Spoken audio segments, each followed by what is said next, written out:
CM Nitish ने चिराग के साथ किया जो खेल वो अब कर रहे संतोष मांझी के साथ। चिराग कर चुके खुद को साबित, मांझी का क्या होगा। सीएम नीतीश पर दलित नेताओं की राजनीतिक हत्या का आरोप लगता रहा। एक दौर था जब रामविलास पासवान मुख्यमंत्री बनने की रेस में आगे थे। नीतीश कुमार ने एक चाल चली, दलितों का बंटवारा कर दिया, पासवान जाति को छोड़कर बाकी को महादलित घोषित कर दिया। इस बात की कसक रामविलास पासवान को जिंदगी के अंतिम क्षण तक रहा। फिर रामविलास पासवान के गुजरने के बाद उनके बेटे चिराग के बढ़ते कद से सीएम नीतीश काफी घबरा गए। पशुपति पारस के साथ मिलकर चिराग की पार्टी परिवार दोनों को तोड़ डाला। चिराग को सड़क पर लाने की तमाम कोशिशें हुई, लेकिन उसी सड़क पर संघर्ष कर चिराग पासवान अब और ज्यादा निखर चुके बिहार के सबसे कद्दावर लोकप्रिय नेताओं की कतार में हो चुके हैं शामिल। दलित समाज के साथ सवर्ण समाज में भी है गजब स्वीकार्यता।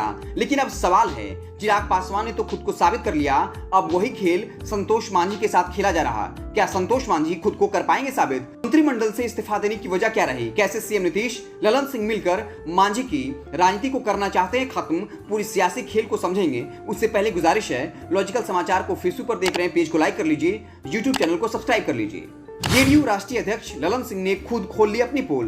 मंत्रिमंडल से इस्तीफा देने के बाद संतोष मांझी ने कहा, जंगल में हम कमजोर हैं, हिरन हैं, शेर से बचते रहे, लेकिन जब लगा कि नहीं बच पाएंगे तो दे दिया इस्तीफा। हमारे अस्तित्व पर ही आ चुका है खतरा, हम पर विलय का बनाया जा रहा दबाव। ललन सिंह से इस मसले पर जब पूछा गया सवाल तो दिया चौंकाने वाला जवाब। हाँ कहा था, इसमें गलत क्या है, छोटी छोटी दुकान खोलकर चलाने का क्या फायदा। जोश में होश खो बैठे ललन सिंह खुद ही हो गए एक्सपोज। उपेंद्र कुशवाहा का हाल देखकर डरे मांझी। सीएम नीतीश ललन सिंह के कहने पर उपेंद्र कुशवाहा ने अपनी पार्टी का विलय जेडीयू में कर दिया।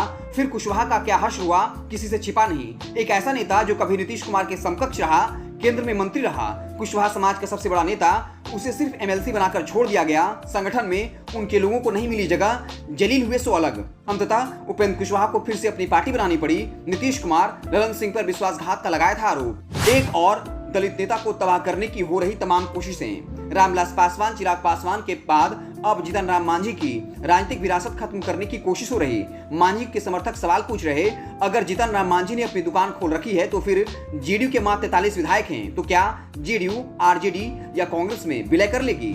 क्या संतोष मांझी चिराग की तरफ खुद को कर पाएंगे साबित? जब लोक जनशक्ति पार्टी को तोड़ा गया, उनके सारे सांसद छोड़कर चले गए, तब चिराग पासवान सड़कों पर उतरे, आशीर्वाद रैली निकाली, अपने समाज के लोगों को समझाने में सफल हुए। उनके साथ धोखा हुआ। क्या उसी राह पर संतोष मांझी चलेंगे? क्या मांझी समाज के लोगों को समझा पाने में कामयाब हो पाएंगे कि उनके साथ गलत हुआ?